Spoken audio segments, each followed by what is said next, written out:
warahmatullahi wabarakatuh. Halo Sobat Iksa, kembali lagi di Sabit, Something About Islampedia. Bersama saya, Nafisya Putri Arini sebagai host. Jadi pada hari ini kita akan melanjutkan sesi tanya-jawab atas pertanyaan-pertanyaan Sobat Iksa yang akan dijawab oleh narasumber. Yaitu di sini sudah ada Al-Mukarram Ustadz Dona Solihin. Assalamualaikum Ustadz. Waalaikumsalam warahmatullahi Putri. Kabarnya gimana Ustadz? Alhamdulillah baik. Nah, jadi Ustadz di sini ada beberapa pertanyaan yang bisa Ustadz jawab terkait puasa dan something about Islampedia gitu lah, kayak seputar Islam. Pertama, yaitu ada Assalamualaikum Ustadz, izin bertanya, bagaimana tanggapan Ustadz tentang orang-orang Islam yang masih saja berbuat maksiat, berkata kotor, berkata kasar, serta menggibah dan menghina guru ketika berpuasa pada bulan Ramadan. Padahal pada bulan suci Ramadan ini merupakan bulan yang dipenuhi berkah, sehingga Allah subhanahu wa ta'ala membuka pintu surga dan membelenggu setan-setan pada bulan Ramadan. Jadi bagaimana tanggapan Ustadz terkait itu?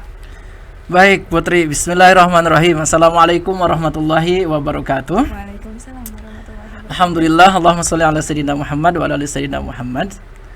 Terkait pertanyaan tadi, masalah ghibah, berkata kotor dan lain-lain, itu memang dilarang baik di bulan puasa maupun di luar bulan puasa. Tetapi ketika bulan puasa, mungkin tadi kaitannya kan setan-setan dibelenggu. Kenapa orang ini masih aja berkata kotor, menggibah, menghina guru dan lain-lain? Padahal seharusnya itu tidak terjadi. Mungkin begitu pertanyaan dia seterusnya. Jadi pertama, tidak membatalkan puasanya, tetapi menghilangkan pahala puasanya. Itu satu. Tidak membatalkan pahala puasanya, tapi menghilangkan pahala puasanya. Sekali lagi, tidak membatalkan puasanya, tetapi menghilangkan pahala puasanya. Yang kedua, kenapa masih terjadi padahal dia sedang berpuasa? Seharusnya kan setan-setannya sedang tidak ada nih. Kok masih aja melakukan perkara-perkara yang diinginkan oleh syaitan, gitu kan? Karena walaupun syaitannya tidak ada, dia belum mampu menundukkan nafsunya. Kenapa belum mampu menundukkan nafsunya? Karena puasanya hanya sebatas menahan lapar dan haus saja. Tidak mempuasakan matanya, tidak mempuasakan lisannya, tidak mempuasakan seluruh anggota tubuhnya. Sehingga apa yang terjadi? Dia masih melakukan maksiat walaupun sedang berpuasa. Itu sayang sekali sesungguhnya. Itu yang disebutkan oleh Rasulullah SAW. Kam min so'imin laisa lahu min siyamihi ilal ju' wal atas. Banyak orang yang berpuasa itu tetapi tidak dapat apa-apa dari puasanya. Karena apa? Karena dia hanya menahan lapar dan haus saja, tidak menahan hal-hal yang lainnya. Telinganya nggak berpuasa, lisannya masih lancar menggibah, bahkan yang digibah itu guru-gurunya, kawan-kawannya dan lain sebagainya. Padahal ghibah itu kan sesungguhnya ketika kita menggibah itu kita sedang dihidangkan bangkai, kemudian kita makan bangkai itu. Itu kan pasti sangat menjijikan. Tapi dilakukan oleh orang yang sedang berpuasa. Jadi kadang-kadang kita jangan selalu menyalahkan syaitan. Syaitan tak ada, kita masih juga maksiat. Karena apa? Karena nafsunya belum ditundukkan dengan dirinya. Nafsu itu tidak boleh dihilangkan, tapi harus ditundukkan, harus dikendalikan. Makanya kata Rasulullah, kita kembali daripada jihad yang kecil menuju jihad yang besar. Padahal waktu itu Rasulullah pulang dari perang Badar, perang yang dahsyat. Tapi kata Rasulullah itu perang yang kecil. Apa yang perang besar itu? Perang yang besar itu menundukkan diri kita sendiri. Itu yang berat. Mungkin itu Putri untuk jawaban yang pertama.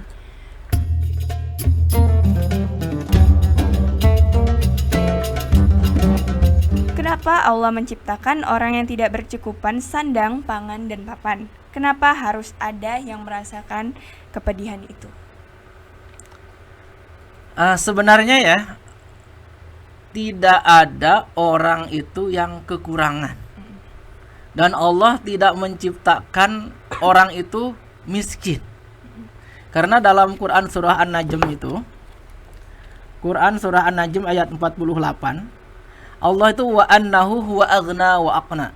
Allah itu menciptakan kekayaan atau orang yang kaya dan menciptakan kecukupan. Bukan padanannya kekayaan itu bukan kemiskinan, tapi kecukupan. Jadi tidak ada, ini biasanya kan bahagia, sedih, gitu kan? Dan lain-lain lah, laki-laki, perempuan. Ini kaya, miskin. Sebenarnya dalam Islam tidak ada padanan kekayaan dan kemiskinan, tapi kekayaan dan kecukupan. Lalu siapa yang menciptakan kemiskinan itu? Diri kita sendiri, mindset, cara berpikir kita. Padanan dari kekayaan itu kecukupan. Jadi bukan Allah menciptakan seorang kurang sandang, kurang pangan, kurang papan, tetapi pemikiran kita yang menciptakan kekurangan. Bahkan orang dikatakan miskin tuh begini. Contoh misalkan putri nih punya semuanya, sandang, pangan, papan cukup, mobil mengkilat, rumah bertingkat, duitnya berlipat-lipat, gitu kan? Tetapi putri masih menginginkan ketika orang lain punya mobil baru, putri pun masih ingin mobil itu tersebut. Berarti hatinya masih miskin. Karena ketika orang itu sudah kaya atau sudah cukup, dia tidak akan tergantung lagi dengan kekayaan itu. Karena dia sudah merasa cukup dengan kehadirannya Allah Subhanahu wa taala. Kekayaan itu hanya harta ataupun apa, hanya sebagai wasilah untuk kita lebih dekat dengan Allah Subhanahu wa taala. Jadi kalau kita punya segalanya tapi kita masih merasa kurang, itulah orang miskin yang sesungguhnya. Jadi kemiskinan itu diciptakan oleh pikiran kita. Oh, lalu Ustadz, ada kok dalam Al-Qur'an kan disebut innamas shadaqatu lil fuqara wal masakin. Itu kan? Nah, itu maksudnya seperti apa? Kan ada berarti orang miskin tuh dalam Al-Qur'an. Itu batas supaya orang-orang tersebut itu mendapatkan haknya daripada zakat. Tetapi boleh jadi yang nampak miskin secara zahiriyah tapi hatinya kaya. Ya kan? Itu tuh hanya batas-batas, oh ini loh mustahik zakat itu. Lalu para fuqaha menyebutkan orang miskin itu batasannya seperti ini, orang fakir itu batasannya seperti ini. Kan beda tuh antara fakir dengan miskin.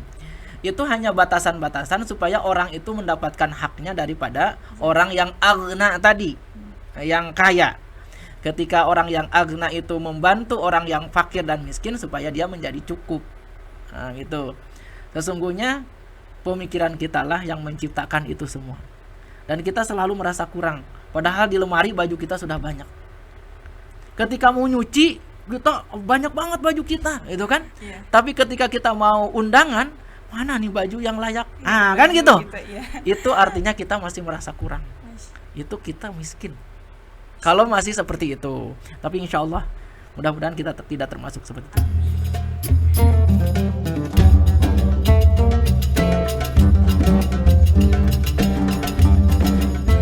Baiklah, pertanyaan selanjutnya.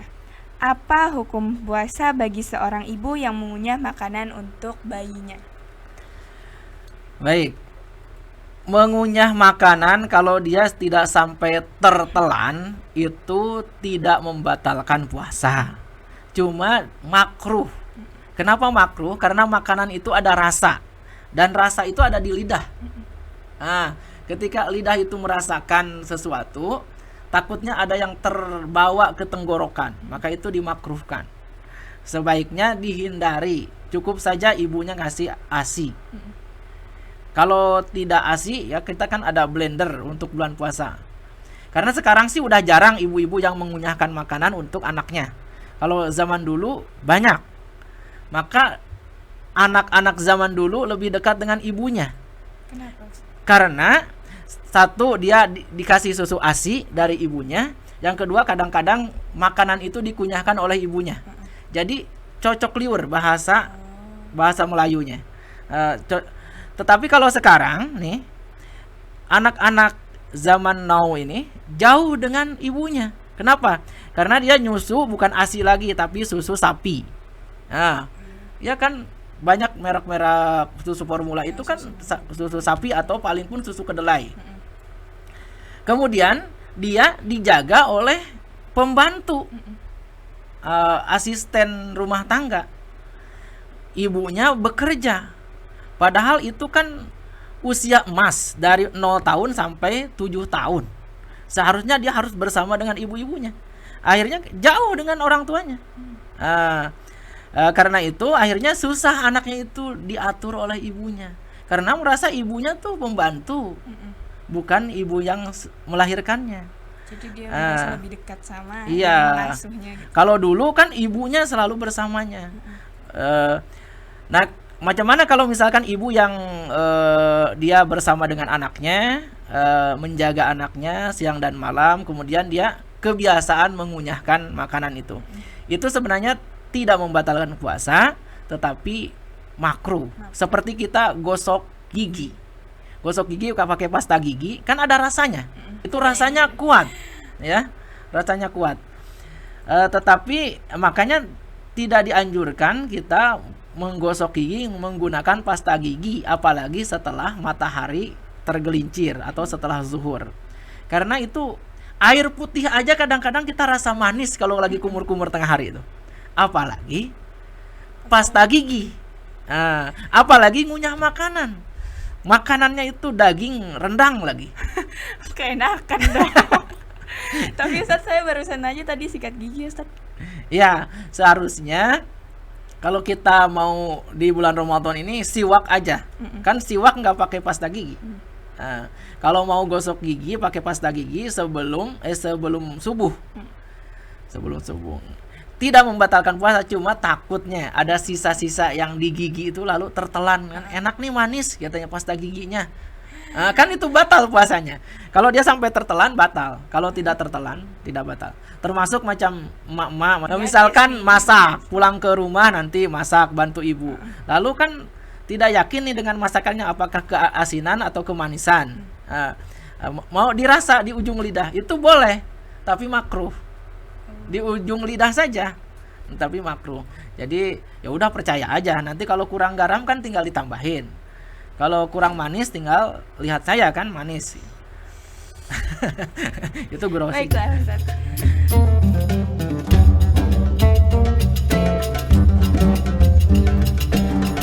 Pertanyaan selanjutnya, apakah berkumur atau istinsyak atau memasukkan air ke dalam hidung saat berwudu akan membatalkan puasa? Oke, tadi udah disinggung sedikit tentang berkumur ya. Kalau berkumur tidak membatalkan puasa. Tetapi kalau istinsyak itu atau menghirup air ke hidung, itu sebagian besar ulama ya tidak menganjurkan ketika di bulan Ramadan. Karena dia takut masuk ke sini. Dia kan ada istilah THT kan. THT itu tenggorokan, hidung, telinga. Itu kan masuk tuh. Jadi ketika dihirup dari hidung, dia akan masuk ke tenggorokan. Maka ketika bulan Ramadan di siang hari wudunya, sebagian besar ulama itu tidak menganjurkan untuk istinsyak di siang hari. Berarti cuman dibersihkan aja di luarnya. Karena itu bisa membatalkan puasa kalau airnya masuk ke dalam. Salah satu hal yang membatalkan puasa kan ketika kita memasukkan perkara-perkara dunia ini kepada lubang-lubang yang sudah tersedia, hidung, mulut, dan sampai dalam. Sampai dalam. Kalau di mulut dikumur-kumur keluarkan lagi nggak masalah. Telinga misalkan kita korek telinga nih, pakai cotton bud atau apa sejenisnya sampai dalam. Kalau di sininya saja, di luarnya nggak masalah. Tapi sampai dalam nih lubang yang kecilnya di dalam. Nah itu membatalkan puasa. Berarti mau ngorek kuping pas bulan Ramadan tuh? Iya, menurut yang kami pelajari itu membatalkan puasa. Kecuali bagian luarnya saja. Biasanya kan kuping kita gatal. Kecuali lupa. Kalau lupa nggak masalah. Lupa kalau lagi puasa atau? Ya, lupa kalau kita sedang puasa. Kalau lupa mah jangankan ngorek kuping, makan 2 bakul aja boleh. Karena itu rezeki ya. Tapi jangan berdoa untuk lupa, nanti kita amnesia kan. Kalau misalnya ngupil Ustaz? Ya sama. Ngupil nih kalau terlalu dalam kan memasukkan benda nih, benda kan. materi dunia nih dimasukkan ke hidung nih.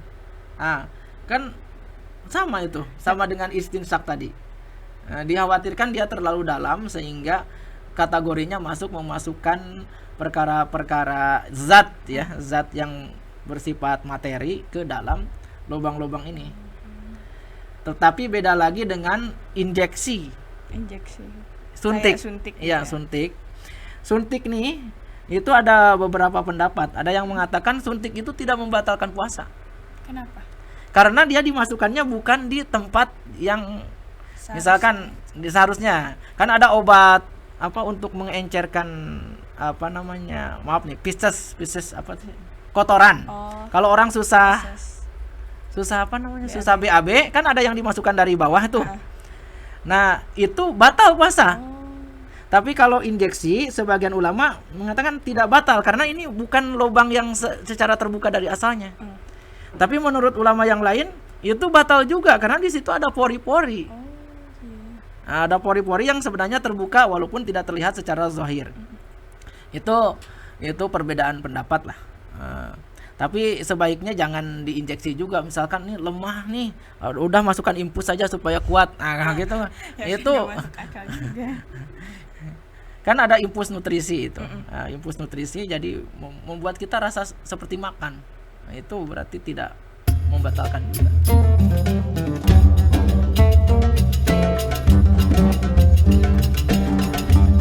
Pertanyaan selanjutnya, juga pertanyaan terakhir dari Sabit pada hari ini. Dalam bulan Ramadan, puasa itu bukan hanya puasa badan, ada juga puasa akal dan hati. Apa sih makna sebenarnya dari puasa akal dan hati itu, Ustaz?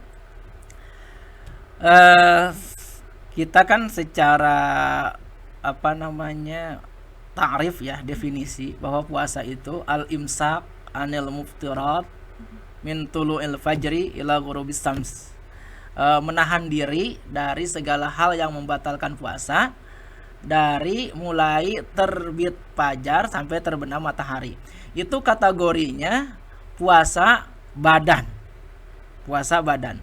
Maksudnya kita tidak makan, tidak minum, tidak berhubungan suami istri dan lain-lainnya. Itu secara apa namanya?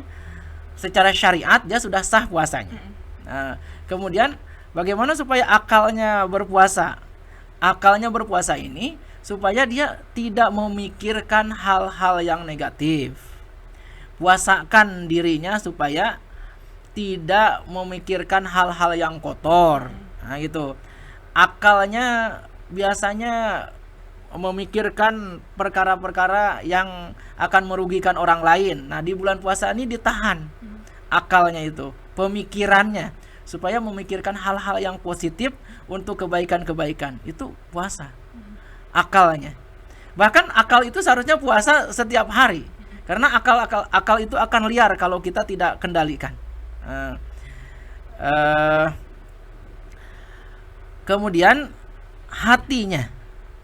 Akal dan hati tadi ya. Puasa hatinya. Hatinya jangan sampai apa namanya, orang-orang yang berpuasa hatinya ini, jadi puasanya bukan hanya menahan minum, memikirkan hal-hal yang negatif saja, tapi dia udah memasrahkan ketika dia puasa itu bahwa saya berpuasa ini hanya untuk Allah Subhanahu wa taala. Jadi hatinya itu hanya terkait dengan Allah Subhanahu wa taala saja.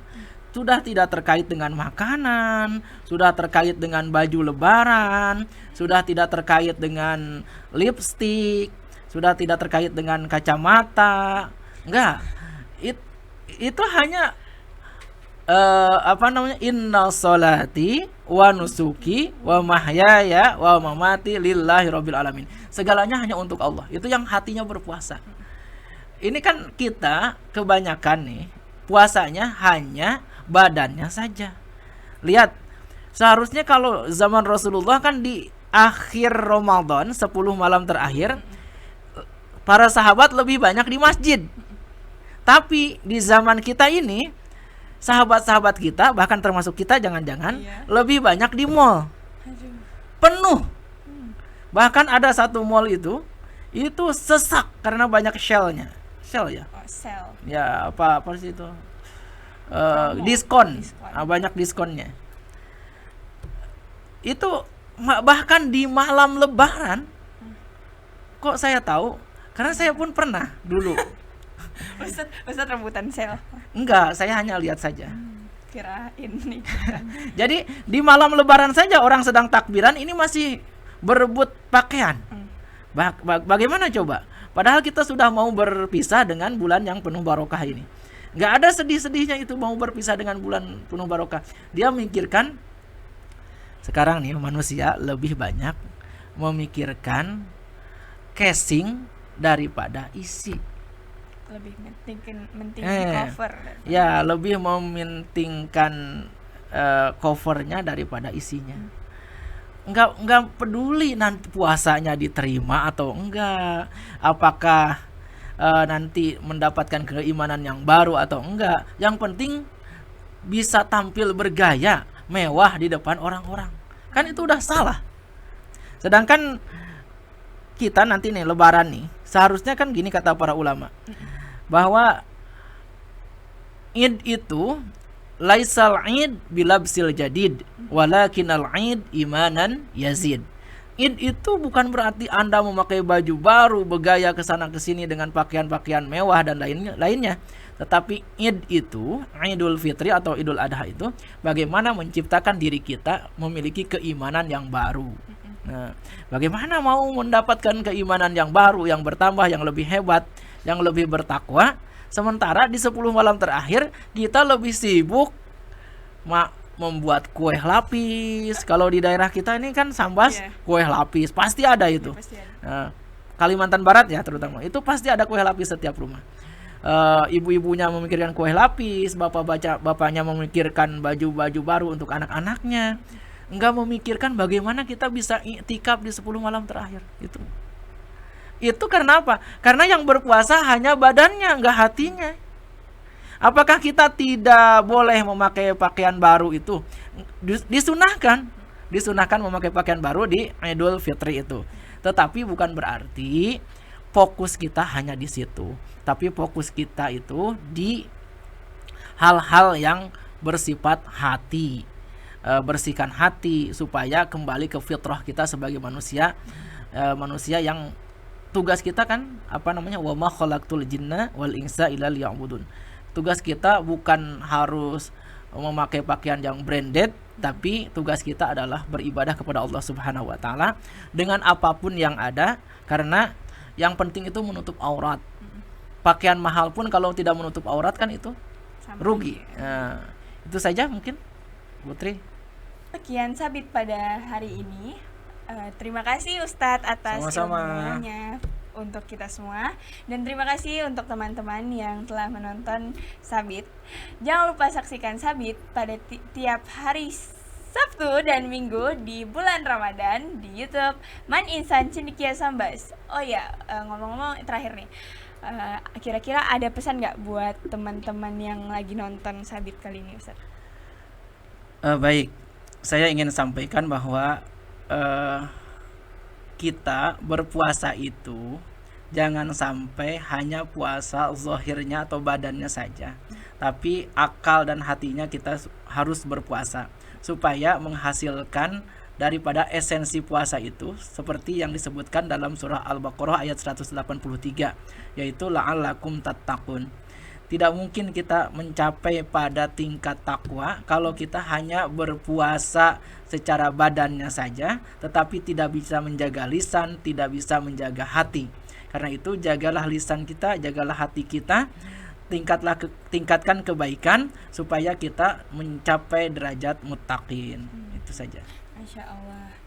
Baiklah, saya Nafisya Putri Ardini selaku host pamit undur diri. Wassalamualaikum warahmatullahi wabarakatuh. Waalaikumsalam. Jangan lupa like, comment, share, and subscribe.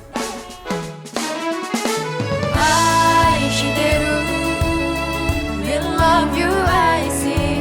Uhibbu man insan selalu jaya. We love you, I see. Uhibbu man insan selalu jaya. Dari golongan anak-anak yang suka main main game atau main apa gitu. Kalau mau hijrah harus ninggalkan kelompok tersebut. Kenapa harus ninggalkan? Karena orang hijrah itu orang yang ingin melangkah ke arah yang lebih baik itu banyak sekali cobaannya. Iya.